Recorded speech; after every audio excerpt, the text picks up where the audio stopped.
皆さんこんにちは、Mia です。My name is Mia and I'm a Japanese teacher currently teaching online and at a school in Akita Prefecture. Do you know where it is? It's in Tohoku area. Tohoku is the north part of Japan. So it's very cold right now. So I've decided to start this YouTube channel to share tips about learning Japanese. Today, I want to address a question that I get all the time, which is, how can I improve my speaking skills? Many learners tell me that they can understand and read Japanese, but speaking Japanese feels so difficult. If this sounds like you, keep watching. I will share insights from my own experiences learning languages, especially English, and from teaching Japanese. So first, let's remember, language is a tool for communication. Speaking and connecting with others is the ultimate goal. Of course, passing tests like JLPT is important for some people. For example, if you want to go to university in Japan, you need it. But what really matters is being able to use Japanese in real life. Whether you're working with a teacher or studying alone, consistent practice is the key to speaking fluently. And here are my top tips. Number 1, output is everything. Many learners focus too much on input, which is reading and listening, and neglect output, which is writing and speaking. If you want to speak Japanese, you need to say the words out loud. Practice shadowing, reading sentences, and mimicking native speakers. Okay? So it's not just like reading a textbook, learning new words, and okay, わかりました, I got it. No, not just saying I got it. Not that. Try to say the word out loud. Can you use the vocabulary? Can you use the grammar? Can you make the sound of it? That's the important part. So here's what happened to me. I had a lot of passive vocabularies, which means I can understand them, I can hear them. When I tried to use the word, try to pronounce the word, I couldn't just make the sounds. It just didn't come out from my mouth. I couldn't use it. That means the words weren't active at all. The speaking and understanding is a completely different thing. Please try to say the word out loud. Okay? That's the key. Number 2, make mistakes. Don't be afraid of making mistakes. The more you try to speak, the faster you will improve. Making mistakes is one of the best parts of learning Japanese or any kinds of language. Number 3, create opportunities to speak. If you don't live in Japan or don't have any Japanese friends, find online language exchange partner or join online Japanese lessons. Speaking with others, even for a few minutes a day, makes a huge difference. Or you can talk to yourself in Japanese. That's what I do when I study speaking English, because I'm kind of shy, so it's hard for me to find online, a language exchange partner. Just talking to yourself, you don't have to wait for anyone. You can just wake up, start talking to yourself in Japanese, and that's the easiest way to speak. Like kind of 怖い人, like 変な人, but it actually helps. Just like few minutes is enough actually. Just like 15 to 20 minutes studying Japanese is gonna be enough for you.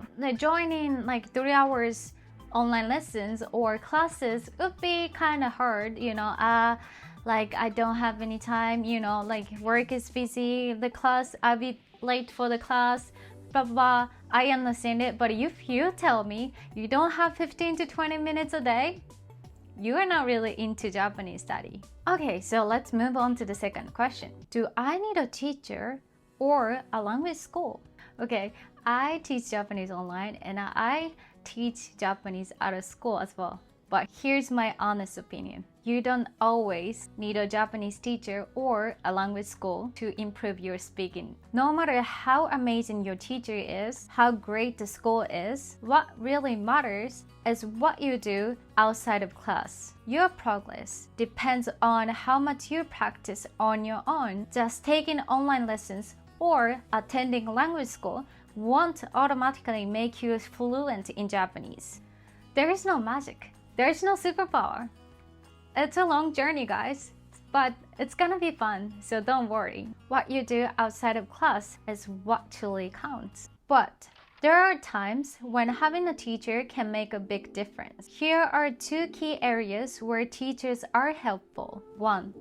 Building a strong foundation. If you're just starting out, a teacher can help you avoid common mistakes and guide you through tricky grammar. Learning the basics correctly saves you time in the long run. When I was studying English by myself because I didn't have a teacher, it took me a while to figure out foundational grammar by myself. Having a teacher would have made the process so much faster and smoother. Clearify nuances.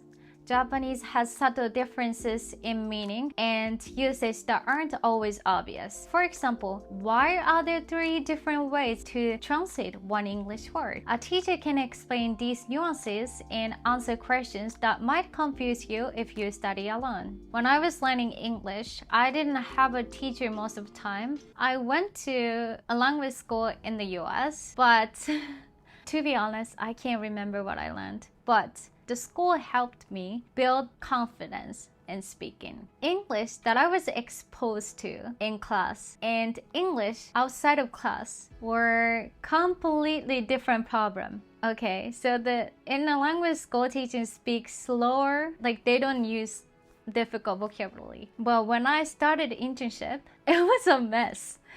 I couldn't understand anything. But if I didn't go to the language school, I didn't even try to do the internship. It helped me build the confidence.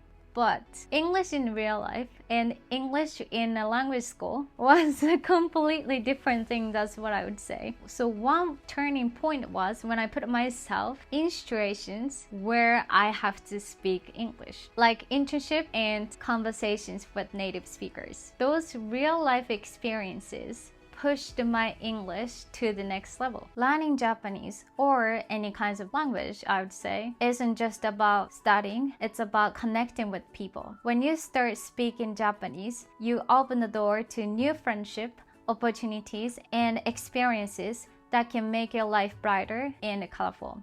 I hope my experience helps. If you're learning Japanese, be sure to keep challenging yourself and step out of your comfort zone. You will get there. Don't worry. So thank you for watching. See you in the next video. Bye.